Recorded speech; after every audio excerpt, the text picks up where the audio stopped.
சித்ரா பௌர்ணமி பத்தி ஃபர்ஸ்ட் சொல்லுங்க. சூரியன் மேஷத்தில் நிற்க, சந்திரன் சித்திர நட்சத்திரத்தை கடந்து சுவாதியில வருவார். அந்த பயணம் சித்திரையும் சுவாதியும் இணைக்கக்கூடிய ஒரு பயணம் தான் இந்த சித்ரா பௌர்ணமி.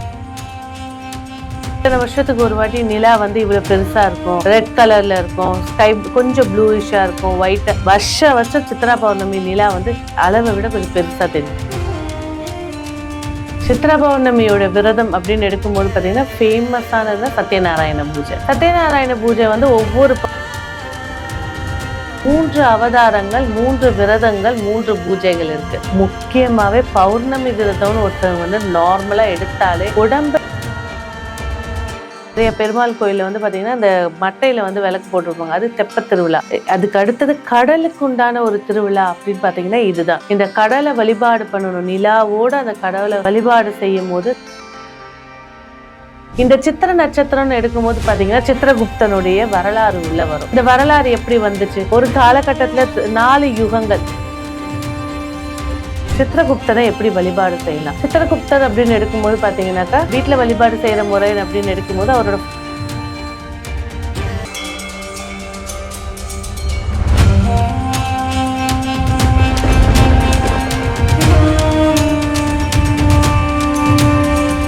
வணக்கம் மேம்.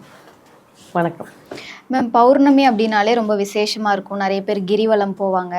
அதுலேயும் சித்ரா பௌர்ணமிக்கு அப்படின்னு சொன்னோம்னா இன்னும் அதிகமான விசேஷம் இருக்கு. ஸோ சித்ரா பௌர்ணமி பத்தி ஃபர்ஸ்ட் சொல்லுங்க மேம். சித்ரா பௌர்ணமி 12 மாதங்கள்ல முதல் மாதத்துல சூரியன், நவகிரகத்துடைய முதல் கடவுள் சொல்லக்கூடிய கிரகம் சொல்லக்கூடிய சூரியன் சித்திரை மாதத்துல தான் உச்சமாயி நிற்கக்கூடிய ஒரு காட்சி.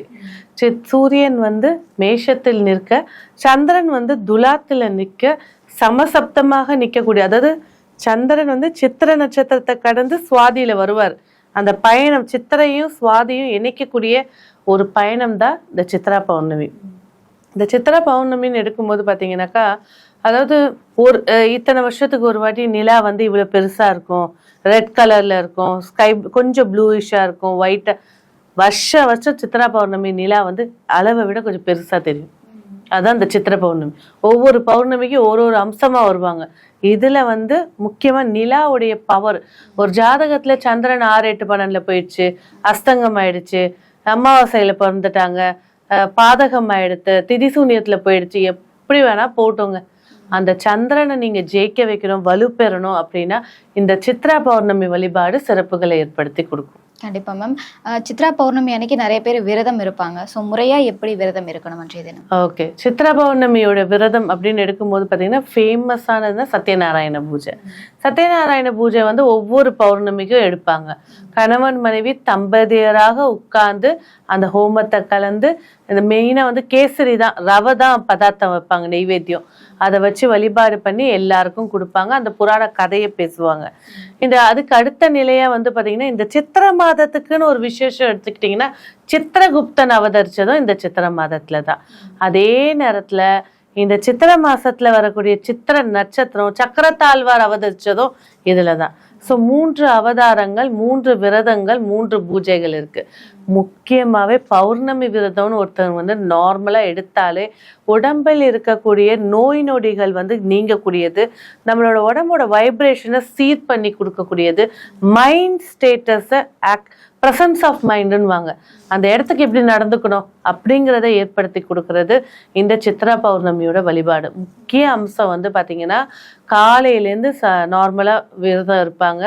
மாலை மேலே பார்த்தீங்கன்னாக்கா ஒரு தாம்பாளத்தட்டில் ஒரு இலையை போட்டு பூக்களை வச்சு அதில் ₹1 காயின், மஞ்சள், இதெல்லாம் அச்சதை எல்லாம் வச்சுட்டு நிலவு உதித்தவுடன் கடற்கரைக்கு போயிட்டு அந்த இலையை எடுத்து கையில் வச்சுக்கிட்டு சந்திர பகவானுக்கு நமஸ்காரம் பண்ணி, ஜாதக ரீதியாக ஏதாவது பிரச்சனைகள் இருந்தாலும் சரி, எங்களோட குடும்ப வாழ்க்கையில வளர்ச்சி ஏற்படுத்தி தரணும், செல்வ வளர்ச்சி ஏற்படுத்தி தரணும் அப்படின்னு சொல்லி அந்த கடல்ல அந்த இலையை போட்டுட்டு தண்ணி எடுத்து 3 வாட்டி தலைக்கு தெளிச்சுட்டு நமஸ்காரம் பண்ணிட்டு வர்றது. இது இதைதான் தெப்ப திருவிழான்னு இதுல பண்ணுவாங்க. நிறைய பெருமாள் கோயில்ல பாத்தீங்கன்னா இந்த மட்டையில விளக்கு போட்டு விடுவாங்க. அது தெப்ப திருவிழா. அதுக்கு அடுத்தது கடலுக்கு உண்டான ஒரு திருவிழா அப்படின்னு பாத்தீங்கன்னா இதுதான். இந்த கடலை வழிபாடு பண்ணணும். நிலாவோட அந்த கடவுளை வழிபாடு செய்யும் போது நம்ம உடம்புல இருக்கக்கூடிய பஞ்சபூத தத்துவங்களும் இயங்கி சிறப்பா ஏற்படுத்தி கொடுக்கும். Okay ma'am. இந்த சித்திரை மாதத்துக்குன்னு ஒரு சிறப்பு இருக்கு இல்லையா? ஸோ அது மாதத்திற்குரிய சிறப்பா இல்லை சித்திரை நட்சத்திரத்துக்குரிய சிறப்பா மேம்? நல்ல கொஸ்டின். அதாவது இந்த சித்திரை மாதத்துல வந்து வருகிற சித்திரை நட்சத்திரமும் சுவாதி நட்சத்திரம், சித்திரை முடிந்து சுவாதி தொடங்கக்கூடிய நேரத்துல தான் இந்த சித்திரா பௌர்ணமின்றதே உதிக்கும். சில நாட்கள்ல சித்திரை நட்சத்திரத்துல உதிக்கும், சில நாட்கள்ல சுவாதி நட்சத்திரம் அன்னைக்கு தான் உதிக்கும். இந்த சித்திரை நட்சத்திரம்னு எடுக்கும்போது பாத்தீங்கன்னா சித்திரகுப்தனுடைய வரலாறு உள்ள வரும். இந்த வரலாறு எப்படி வந்துச்சு? ஒரு காலகட்டத்துல 4 யுகங்கள், 3வது யுகத்துல வந்து பாத்தீங்கன்னாக்கா யமதர்மர் வந்து தன்னுடைய பணிகளை நடத்திட்டு இருக்காரு. கலியுகம் பிறக்க போது யமதர்மர் வந்து பாத்தீங்கன்னா 3 யுகங்கள், ஃபர்ஸ்ட் யுகம், செகண்ட் யுகம், 3 யுகம் வரைக்கும் ஒரு மனித பிறப்பு, ஒரு நாளைக்கு என்ன ஒரு 1000 பிறப்பு பிறக்கும். ஆனா கலியுகத்துல ஒரு நாளைக்கு 1,00,000 பிறப்பு பிறக்கும் அப்படின்னு சொல்லி சிவனை நோக்கி தவம் இருக்கிறாரு. என்னோட வேலையே வந்து நீதி நேர்மை தான் முக்கியமானது, அதுல எந்த ஒரு கெடுதலும் வந்துடக்கூடாது, எனக்கு ஏதாவது ஒரு உதவி செய்யுங்க அப்படின்னு சொல்லி சிவனை நோக்கி வழிபாடு செய்யும் போது சரி உனக்கு உண்டான பதில் கிடைக்கும், சித்திரை மாதத்துல உனக்கு பதில் கிடைக்கும்னு சொல்றாரு. ஸோ அதுக்கப்புறமா சிவபெருமான் வந்து தன்னோட சகியை தேடி போறார் பார்வதி.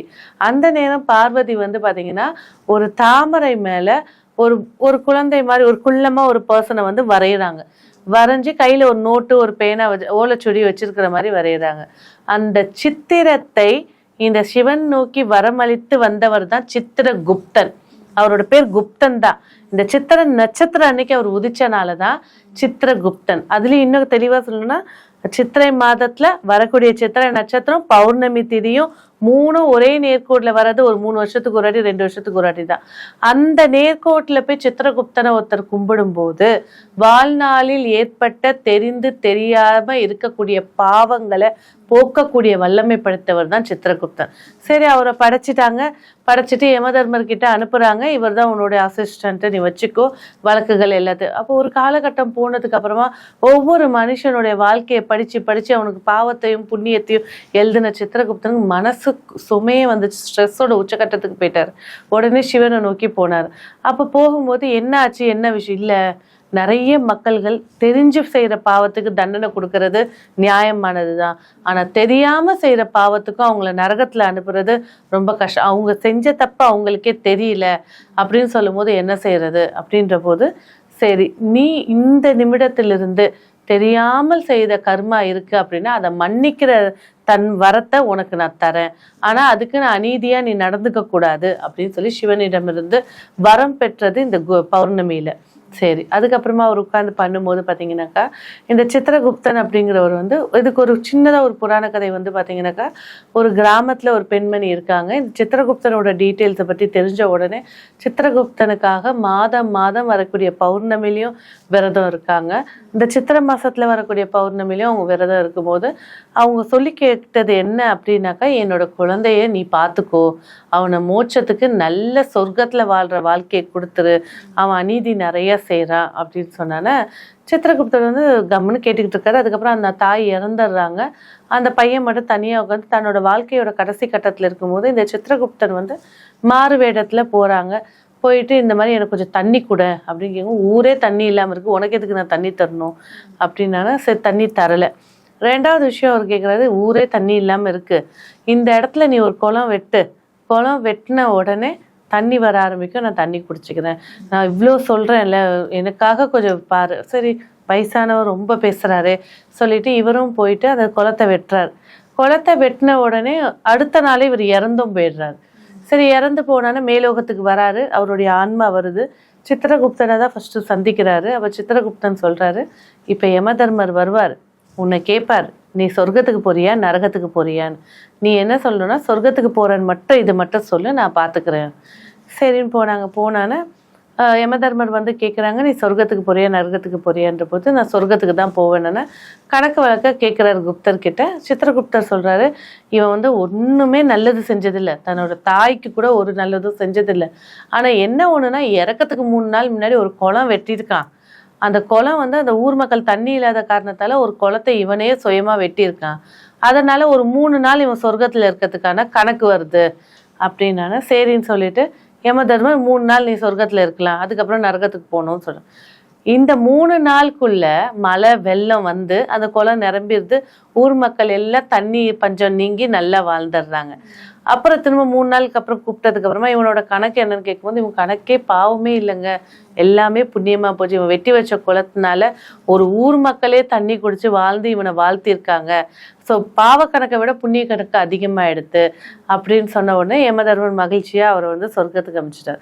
ஸோ இந்த கதையோட விஷயம் என்னன்னு வந்து பார்த்தீங்கன்னா, வாழ்நாளில் நம்ம செய்ய வேண்டிய கடமைகளை கரெக்டாக செய்யணும், அதையும் மீறி தவறு ஏற்பட்டுருச்சு அப்படின்ற போது நமக்கு இங்கேருந்து இந்த மண்ணிலேருந்து சொர்க்கத்துக்கு மேலோகத்துக்கு போகிறதுக்கு குலதெய்வத்தோட கையும், அங்க போனதுக்கு அப்புறம் நமக்கு வந்து ஒரு சான்ஸ் கொடுத்து ஒரு சொர்க்கத்துக்கோ இல்லை ஒரு மோட்சத்துக்கோ அனுப்பத்துக்கு அங்க குப்தன் இருக்கிறதுக்கான ஒரு கதையும் தான் இந்த விஷயம்.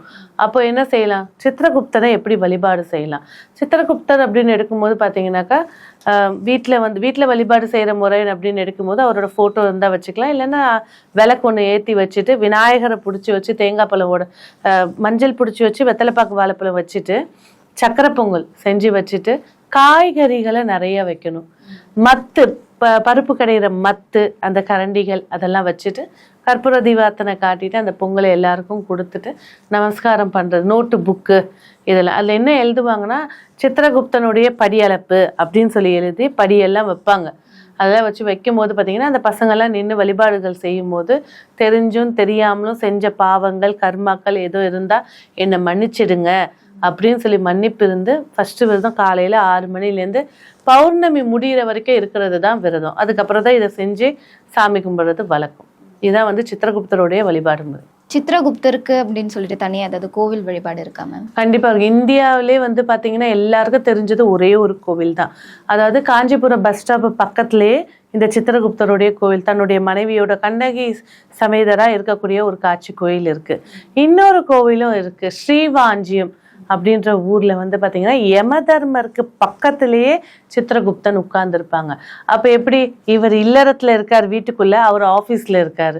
அப்ப உங்களுடைய பிரச்சனைகள் அதிகமா இருக்குன்னா இவர் தனித்து இவர் தான் அங்க மெயின் கடவுளா இருக்கக்கூடிய காஞ்சிபுரத்துல போய் வழிபாடுகள் செஞ்சுட்டு கணக்கு வழக்கு பண்ணக்கூடிய இடத்துல போய் என்னை மன்னிச்சு ஃபர்ஸ்ட் அந்த கோயில் போனோன்னு ஸ்ரீவாஞ்சியம் போறோம்னாலே அந்த கோவில்ல போயிட்டு அந்த குளத்துல குளிச்சுட்டு தான் போய் இறைவனையே பார்க்கணும்.